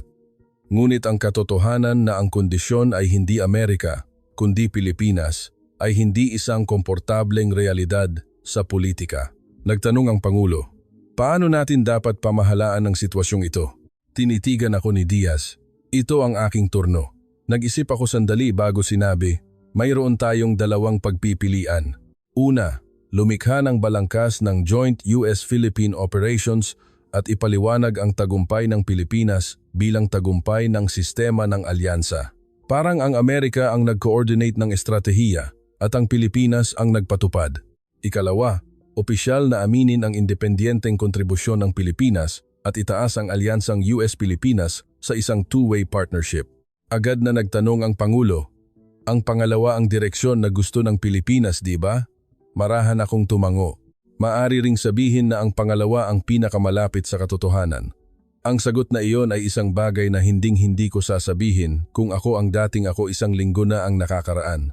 Isang linggo na ang nakakaraan. Walang pag-aalinlangan kung irerekomenda ang unang pagpipilian dahil ang pagpapanatili ng balangkas kung saan ang Amerika ang namumuno sa lahat ay ang pinakaligtas na pagpipilian sa Washington.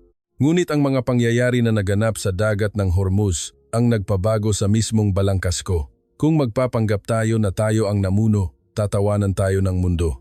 Hindi man lang nagpadala ng isang minesweeper. Ano ang pinamunuan ninyo?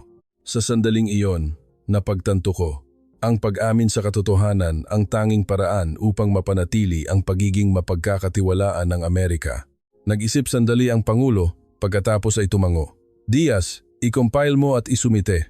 At, Tanaka, opo Pangulo, kailangan kong tawagan ang Pangulo ng Pilipinas. Sa sitwasyong ito, nararapat lamang na magpasalamat tayo. Tama po.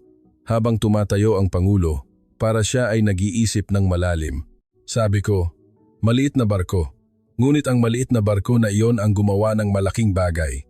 Ngunit hindi doon nagtatapos ang kwento. Ang impormasyon na nabuo mula sa pagsusuri ng mine reverse tracking ng Pilipinas na kumalat sa loob ng Iran ang nagsimula ng isang hindi inaasahang chain reaction. Dumating ang emergency report mula sa CIA Iran desk kinabukasan ng umaga. Ang tawag ay direktang mula kay Mark Akiyama. Tanaka, may sumabog sa Bandar Abbas. Bandar Abbas. Ito ang military port na tinukoy ng hukbong dagat ng Pilipinas bilang pinagmulan sa pamamagitan ng mine reverse tracking. Ang serial number, piyesa ng piyesa, at data ng port na nakuha mula sa minang binawi ng Pilipinas ay kumalat sa pamamagitan ng Multilateral Information Sharing Channel at ang impormasyong iyon ay nagdulot ng malaking kaguluhan sa loob ng Iran. Nang ganap na may lantad ang operasyon ng pagtanim ng mina, nagsimula ang pagtuturuan sa loob ng Revolutionary Guard Corps Navy. At sa gitna ng kaguluhang iyon, mayroong ulat na naganap ang hindi matukoy na pagsabog malapit sa mine storage facility sa Bandar Abbas. Maraming mina ang nasira at bahagi ng port facility ay nasira rin. Marahang sinabi ni Akiyama, Tanaka, naaalala mo ba ang komento ng Al Jazeera na hindi nilinis ng Pilipinas ang mga mina kundi ibinalik sila? Mine reverse delivery. Hindi lang iyon isang biro. Ang impormasyon na nakuha ng Pilipinas mula sa mga mina ang nagpakilos sa loob ng Iran. Nangangahulugan iyon na nabasag nila ang estratehiya ng kalaban nang hindi man lang nagpapaputok ng misil. Ibaba ko ang telepono at umupo ako ng walang sinasabi. Sa loob ng higit sa 20 taon ng aking trabaho sa CIA, nakakita ako ng maraming lihim na operasyon, information operations na nagkakahalaga ng daan-daang milyong dolyar. Cyber operations na pinaghandaan sa loob ng ilang buwan, komplikadong diplomatikong pagmamanipula. Ngunit hindi ko kailanman nakita ang isang halimbawa na ginulo ang military strategy mismo ng isang kaaway na bansa sa pamamagitan lamang ng isang mina na nakuha mula sa dagat. Mayroong salitang non-strategy. Ito ang paraan kung paano nanalo ang mahina laban sa malakas. Ipinapakita ngayon ng Pilipinas iyon sa aktwal ng walang nuclear submarine, aircraft carrier o cruise missiles sa pamamagitan lamang ng isang mina at isang wrench. Tinawag ko si Santos. Santos, sa tingin mo ba ay plinano ito ng Pilipinas mula simula? Nag-isip sandali si Santos bago sumagot. Hindi po plan, kundi katangian, di ba? Ang Pilipinas ay isang bansa na nabuhay sa loob ng 70 taon sa ilalim ng banta ng mga mina mula sa Hilaga, West Philippine Sea. Ito ay isang navy kung saan ang paghahanap, pagtanggal at pagsusuri ng mga mina ay bahagi ng pang-araw-araw na gawain. Sa tingin ko, ang pang-araw-araw na gawain na iyon ang nagdulot ng isang hindi pangkaraniwang resulta sa Hormuz. Ang salitang katangian ay paulit-ulit na umikot sa aking isip. Ang katangian ng bansang Pilipinas.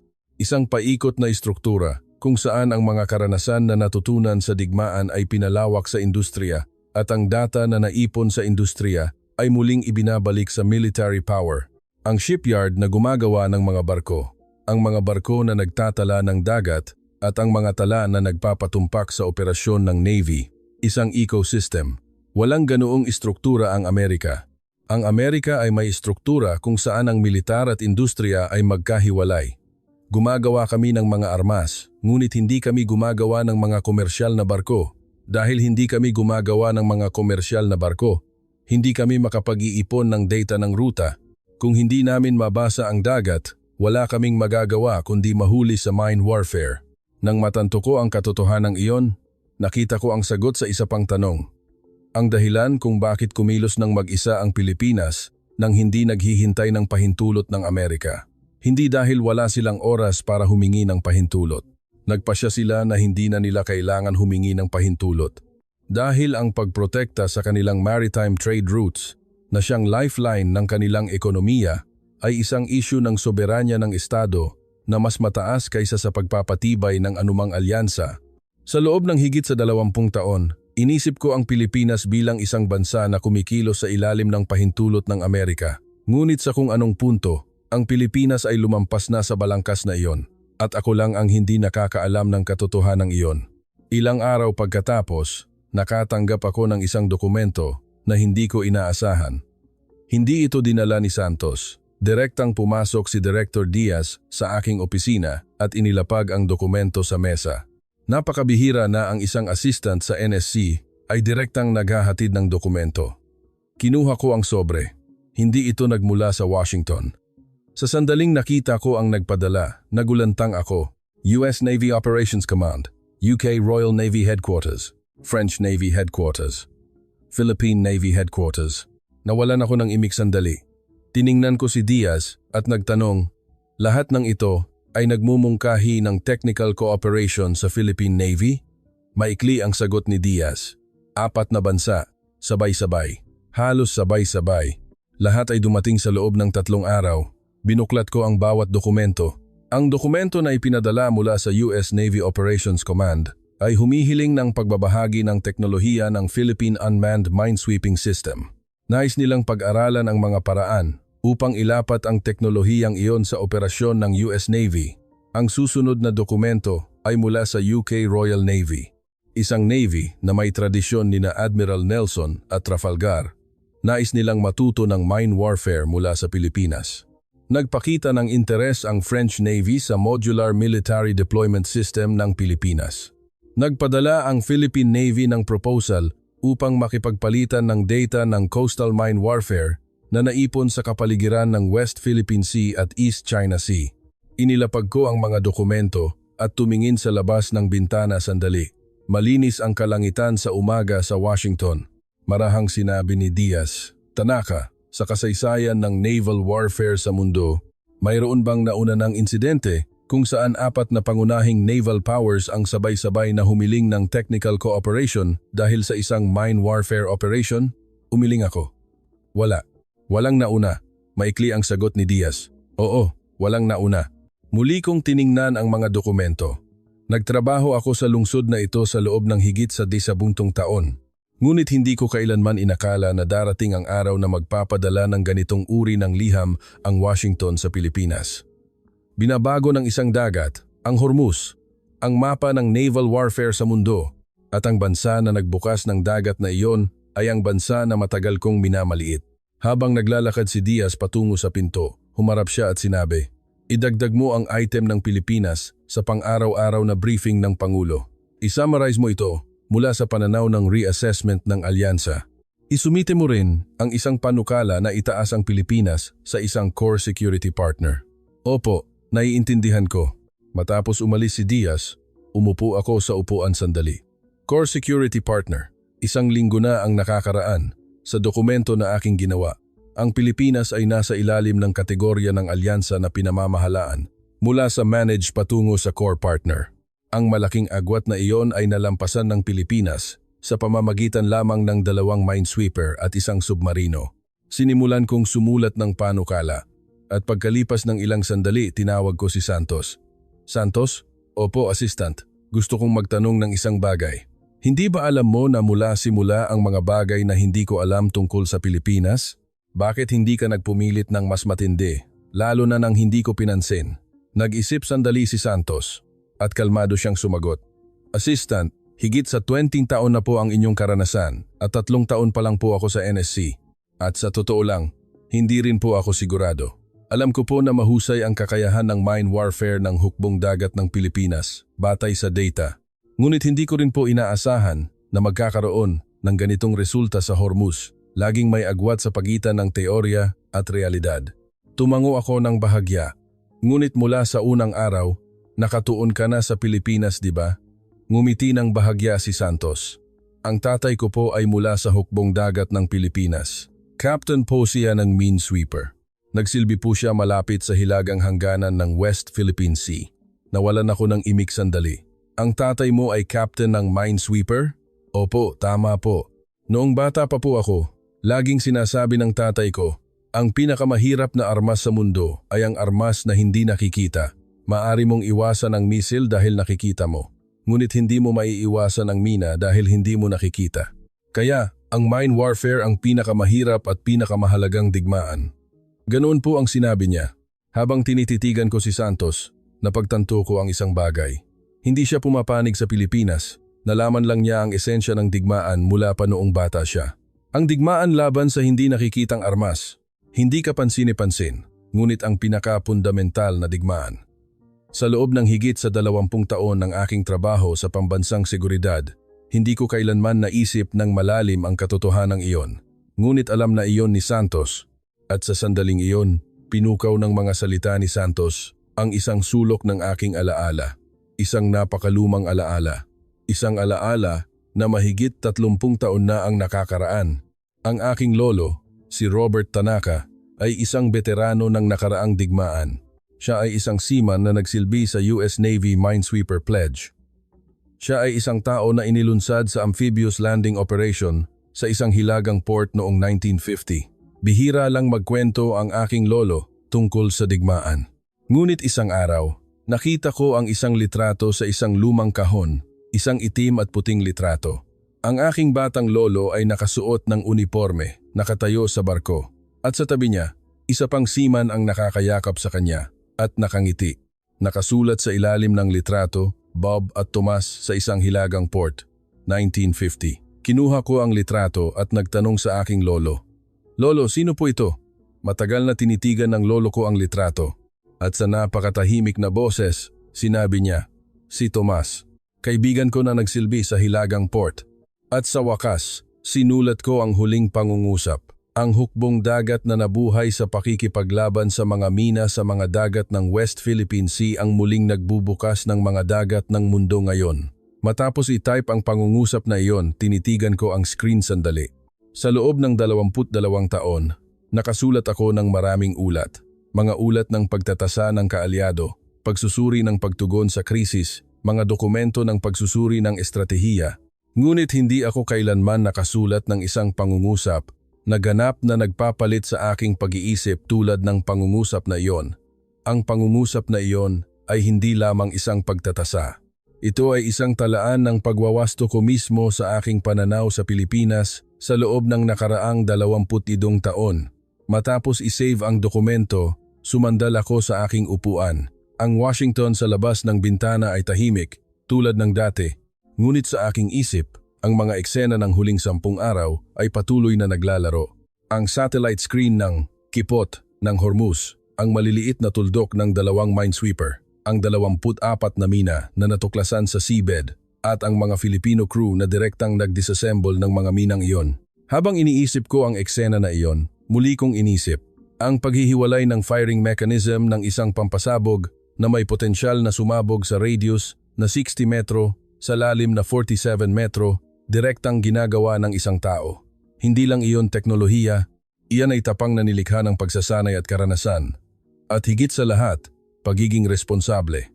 At ang pinagmulan ng pagiging responsable na iyon ay simple, ang kagustuhang protektahan ang kanilang sariling dagat. Nang gabing iyon, umuwi ako. Halos 1 linggo na. Nang buksan ko ang pinto sa harap, tumayo ang aking asawa sa sala at tinitigan ako. Mukha akong pagod na pagod. Ang krisis sa Hormuz, tanong ng aking asawa. Lagi itong nasa balita. Nag-isip ako sandali bago tumango. Oo, ngunit ibang bansa ang gumagawa ng trabaho kaysa sa inaakala ko. Ibang bansa. Habang tinatanggal ko ang aking sapatos, sinabi ko, Pilipinas. Medyo nagulat ang ekspresyon ng aking asawa. Pilipinas? Habang nakaupo ako sa sofa, tumango ako. Oo, 2 maliliit na barko ang nagbubukas ng dagat. Nang lumabas ang mga salitang iyon sa aking bibig, nakakagulat na gumaan ang aking dibdib. Parang may isang lumang bagay na naayos sa loob ko. Kinabukasan, ginamit ang aking ulat sa pang-araw-araw na briefing ng Pangulo. Dahan-dahang binasa ng Pangulo hanggang sa huling pahina. At nang makarating siya sa huling pangungusap, huminto siya sandali. Ang hukbong dagat na nabuhay sa pakikipaglaban sa mga mina sa mga dagat ng West Philippine Sea ang muling nagbubukas ng mga dagat ng mundo ngayon. Tumingala ang Pangulo at sinabi, "Magandang pangungusap. Sino ang sumulat nito?" Kalmado kong sumagot, "Ako po ang sumulat, Pangulo." Tinitigan ako ng Pangulo sandali, pagkatapos ay tumango. Ang mga pangungusap na nagsasabi ng katotohanan ay laging maganda. Matapos ang briefing ng araw na iyon, naglalakad ako sa pasilyo. Naghihintay si Santos sa dulo ng pasilyo. "Assistant, nakita po ba ninyo?" "Oo, nakita ko ang reaksyon ng Pangulo." Ngumiti si Santos. Parang sinasabi niya na naniniwala siya sa Pilipinas mula simula, di ba? Umiling ako. Hindi. Hindi ako naniwala mula simula. "Late lang akong natuto," sabi ni Santos. "Pero natuto naman po kayo, di ba? Iyon ang mahalaga." Nag-isip ako sandali, pagkatapos ay sinabi, "Santos, kung ganap na mabubuksan ang Hormuz, tawagan mo ang tatay mo, ha? Bakit po? Sabihin mo sa kanya na hindi siya nagkamali." Sandali walang sinabi si Santos. At dahan-dahan siyang tumango. Nang hapong iyon, dumating ang bagong ulat. Ang operasyon ng pagtanggal ng mina sa silangang ruta ng Hormuz ay halos nasa yugto na ng pagkumpleto. Muling nagsimulang maglayag ng normal ang mga tanker at LNG carriers at muling nagiging matatag ang pandaigdigang merkado ng krudo, matatapos na ang krisis. Ngunit may isa pang tanong na nananatili sa akin. Paano kung hindi kumilos ng mag-isa ang Pilipinas? Nang araw na iyon, maaaring nagkakalkula pa rin tayo sa meeting room. Sinusukat ang panganib, sinusukat ang pampulitikang pasanin, sinusukat ang diplomatikong balanse. Sa panahong iyon, mananatiling sarado ang dagat at maaaring mas malaking kaguluhan ang kinasadlakan ng mundo. Kaya minsan, naaalala ko ang maagang umaga na iyon. Ang 2 maliliit na tuldok na dahan-dahang gumagalaw sa monitor ng Situation Room ng White House. At ang katotohanan na ang mga tuldok na iyon ang muling nagpakilos sa mga dagat ng mundo. Ang mga tuldok na iyon ay maliliit na barko, ngunit ang desisyon na iyon ay hindi kailanman maliit.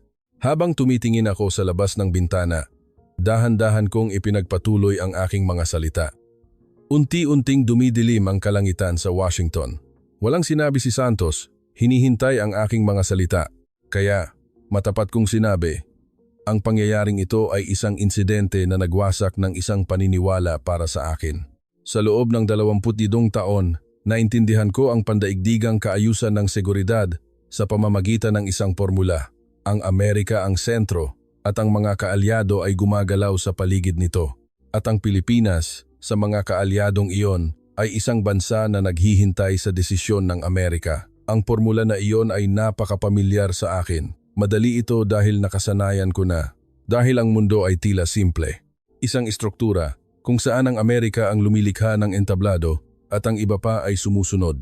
Ngunit sa Hormuz, gumuho ang formula na iyon. Habang nagkakalkula ang Amerika, kumilos ang Pilipinas. Habang nag-endorso ang Amerika ng mga diplomatikong dokumento, natuklasan ng Pilipinas ang mga mina mula sa seabed. Habang inaalala ng Amerika ang reputasyon nito, binuksan na ng Pilipinas ang dagat. Marahang nagtanong si Santos, "Kaya, ano po ang iniisip ninyo ngayon?" Nag-isip ako sandali bago sumagot. Mas komplikado ang mundo kaysa sa iniisip natin. At ang ilang bansa ay mas tahimik na lumalakas kaysa sa inaakala natin. Sa pagkakataong ito, pakiramdam ko ay sa unang pagkakataon, nakita ko ng tama ang Pilipinas bilang isa sa mga iyon. Tumango si Santos. Ipinagpatuloy ko ang aking sinasabi. Sa totoo lang, habang nararanasan ko ang pangyayaring ito, may isang eksena na patuloy na lumilitaw sa aking isip.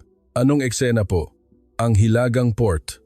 Ang minesweeper na sinakyan ng aking lolo noong 1950. Ang fleet ng US Navy na huminto dahil sa mga mina.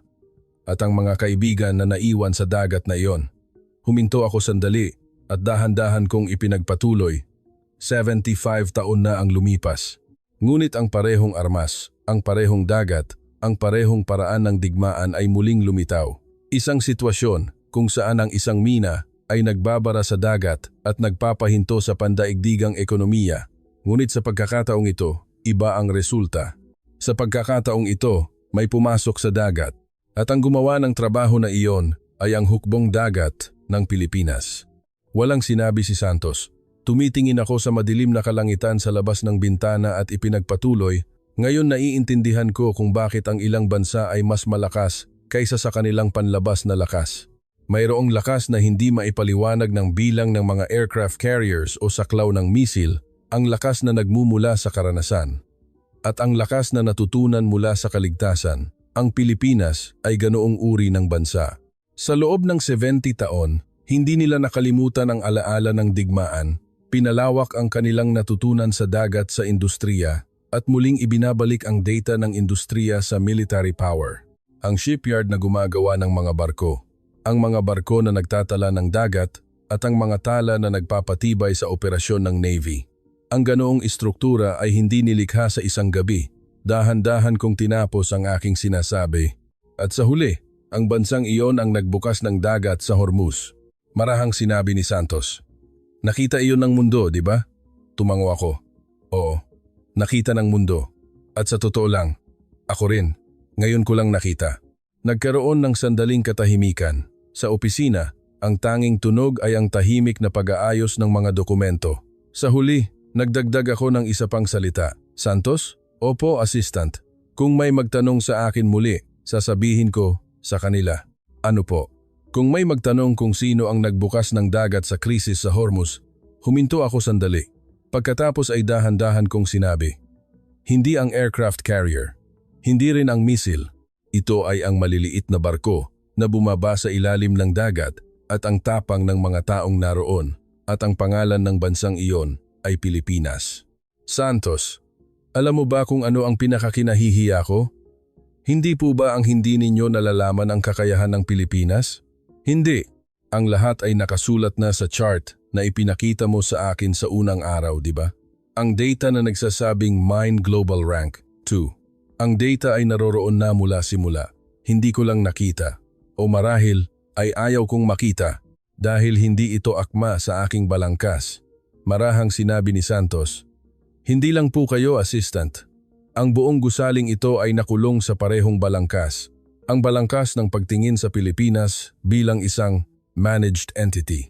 Ang pagkabuwag ng balangkas na iyon ngayon ay hindi lamang para sa inyo, kundi may kahulugan para sa buong gusaling ito. Dahan-dahan akong tumango. Santos, salamat. Mula simula hanggang huli, ngumiti si Santos. Ako po ang dapat magpasalamat. Dahil pinakinggan po ninyo ang data, kahit na huli na, ngumiti rin ako. At sa sandaling iyon, may isang ideya na sumagi sa aking isip. Ang tatay ni Santos, isang naval officer ng hukbong dagat ng Pilipinas na nagpatakbo ng minesweeper sa hilagang hangganan ng West Philippine Sea. Ang mga salita na sinabi ng taong iyon sa kanyang anak ang sa huli ang nagpabago sa paghuhusga ng White House. Ang mga salita na, ang pinakamahirap na armas sa mundo ay ang armas na hindi nakikita, ang hindi nakikitang armas, ang mina, at ang hindi nakikitang digmaan laban sa hindi nakikitang armas. Sa digmaan na iyon, ang pinakamalakas na bansa ay hindi ang bansang may pinakamalaking navy. Ito ay ang bansa na pinakamatagal na naghanda. Ang Pilipinas ay naghanda sa loob ng 70 taon at ang paghahanda na iyon ang lumiwanag sa Hormuz. Ang pangalan ko ay Tanaka K. 1. Senior Assistant para sa Estratehiya sa National Security Council ng White House. Ako ay isang tao na nagtrabaho sa gobyerno at estratehiya sa loob ng higit sa 20 taon at nag-aral sa mga kapangyarihan ng mundo. At ako rin ay isang tao na matagal nang inisip ang Pilipinas bilang isang bansa na kumikilos sa lilim ng Amerika. Nagkamali ako. Ang Pilipinas ay hindi isang bansa na kumikilos sa ilalim ng pahintulot ng Amerika. Ito ay isang bansa na naghuhusga sa sarili, kumikilos sa sarili at sa pamamagitan ng aksyon na iyon, nagbubukas ng mga dagat ng mundo.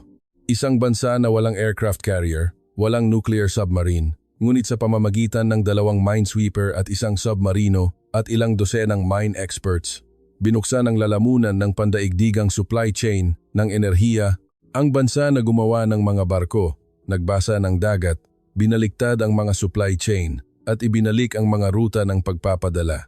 Isang bansa na pumasok sa dagat habang nagkakalkula ang mga malalaking kapangyarihan. Ang aking lolo ay nawalan ng kaibigan dahil sa mga mina 75 taon na ang nakakaraan sa isang hilagang port. At 75 taon pagkatapos, sa harap ng parehong uri ng armas, pinrotektahan ng mga miyembro ng hukbong dagat ng Pilipinas ang mundo. Ang kwento na nagsimula sa isang hilagang port ay natapos sa Hormuz. Kung buhay pa ang aking lolo ngayon, malamang ay sinabi niya, "Salamat Tomas, sa ngalan ko." Madalas nating binabasa ang mga pahayag, nanonood ng mga press conference at pumapalakpak sa mga diplomatikong magandang salita. Ngunit ang tunay na naaalala ng mundo ay hindi ang mga salita. Ito ay ang bansa na kumilos sa oras ng krisis. Naaalala nito ang bansa na pumasok sa dagat. Naaalala nito ang bansa na nagpadala ng mga tao sa tabi ng mga mina. Ang bansang iyon ay Pilipinas. At ngayon, naaalala ko rin, hinding-hindi ko malilimutan.